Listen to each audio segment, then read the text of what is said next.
Bonjour mes chers amis, Boker Tov de Yerushalayim pour un petit commentaire sur la Haftara de ce Shabbat. Haftara tirée du livre de Yehoshua, Josué, qui comme vous le savez va non seulement jouer un rôle dans la paracha puisqu'il va faire partie des 12 explorateurs de la tribu de Ephraïm, mais il va également lui-même mandater deux explorateurs, deux espions, lorsque se présentera l'occasion de rentrer en Israël et surtout lorsqu'ils seront face à la ville de Jéricho. En effet, il va, comme son maître, envoyer non pas 12 mais 2 explorateurs. Le texte de la Torah ne nous dit pas, donc dans le livre de Yehoshua, on ne précise pas qui étaient ces 2 hommes, mais le Midrash complète cette lacune en nous disant qu'il s'agissait de Kalev ben Yefouné, donc le compagnon d'armes en quelque sorte de Yehoshua, puisque de la tribu de Yehuda, il avait fait déjà partie des premiers explorateurs envoyés par Moshe, donc il avait une certaine expérience. Et le deuxième est un néophyte, il est inconnu, comme espion bien sûr, mais il est connu déjà pour sa bravoure, c'est Pinchas. Pinchas, un Kohen Gadol, qui était capable, comme un ange, de disparaître. Et lorsque Rachav, cette femme qui va recevoir ces 2 explorateurs, qui viennent voir un petit peu d'une manière stratégique comment pouvoir conquérir cette ville fortifiée de Jéricho, eh ben, le texte dit que Rachav l'a caché au singulier alors qu'ils étaient 2, et le Midrash nous explique que Pinchas, lui, avait la faculté de se rendre invisible comme un ange, comme un malach.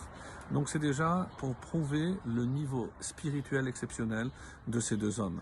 Et par la suite, donc Rachav va user d'un subterfuge, va cacher ces hommes, et heureusement, parce que le soir même, les hommes du roi savaient déjà qu'il y avait 2 hommes qui étaient rentrés dans la ville, sont venus chez elle va les induire en erreur, et curieusement, elle dira à ces 2 hommes, maintenant vous partez, restez cachés 3 jours dans les montagnes, et après seulement vous pourrez rentrer chez vous.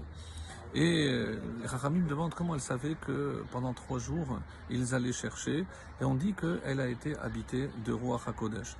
Donc voilà une femme, apparemment de mauvaise réputation, qui a Ruach HaKodesh, qui se met en péril, et elle et toute sa famille, pour sauver 2 inconnus. Et elle exprime tout ceci dans une phrase peut-être centrale de ses affirmations, une phrase extraordinaire qu'elle prononce. Je parle de Rachav.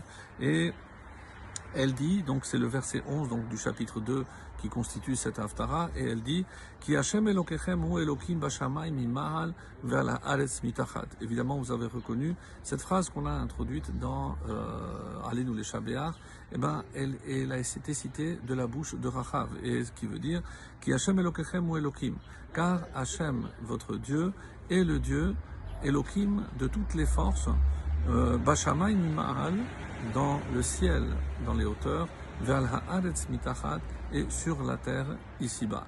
Donc elle reconnaît la grandeur de Dieu, et d'après certains, c'est cette phrase qui a valu à Rachav l'acceptation du joug divin, et comme vous le savez, elle est considérée comme une convertie, et elle aura donc un sort enviable, puisque non seulement elle va se convertir, elle va avoir la vie sauve, mais elle deviendra l'épouse, et ni plus ni moins que du futur dirigeant du peuple juif, c'est Yehoshua. Exceptionnel, me direz-vous, plus exceptionnel, comme on a eu l'occasion de le voir cette semaine, c'est qu'elle va avoir de grands descendants, puisque parmi ces descendants, on peut compter 8 prophètes, dont le plus connu, Jérémie. Mais une question que se pose nos Chachamim, pourquoi Hachem a fait en sorte que pour rentrer en Israël, eh ben, ça se passe d'une manière un petit peu péculière. Donc c'est vrai que c'est un peu particulier le fait d'arriver dans la maison, dans la demeure d'une femme de mauvaise réputation. Comment imaginer que les premiers contacts avec la terre d'Israël se passent à travers un exemple qui est incompréhensible? On aurait préféré évidemment que ça se passe autrement. Comme si le fait de venir en Israël, donc, et c'est un enseignement magnifique dans Oroth du Rav Kook qui nous dit que tous les grands dévoilements passent par une phase d'obscurité. C'est-à-dire, ici, évidemment, on prépare la conquête de la terre d'Israël, la concrétisation, en quelque sorte, de la prophétie, de la promesse faite aux Avot, aux patriarches, que les descendants allaient hériter cette terre d'Israël. Et voilà que ça se fait de façon un petit peu bizarre, décevante même. Comment imaginer que le premier contact de ces deux hommes soit avec une femme de mauvaise vie, de mauvaise réputation? Et peut-être, et c'est comme ça que le Rav Kook explique, eh ben, il faut se dire que lorsque on veut avancer dans la vie, des fois, il faut traverser des étapes qui ne sont pas forcément aussi commodes, aussi confortables qu'on le voudrait. Et il fait le lien, évidemment, avec notre rentrée à nous lorsqu'on est revenu sur la terre d'Israël. Ça s'est pas fait comme certains imaginaient, avec que des religieux à la tête. Et encore, nous avons l'exemple aujourd'hui, on n'aura pas que des religieux à la tête pour diriger ce peuple, mais il faut rester confiant que lorsque on traverse des périodes dites un petit peu obscures, c'est qu'une grande lumière se prépare. On a vu avec Yehoshua que ça aboutit avec la conquête. Eh bien, espérons que pour nous aussi, donc cette lumière se révélera très très vite. Shabbat Shalom et voilà.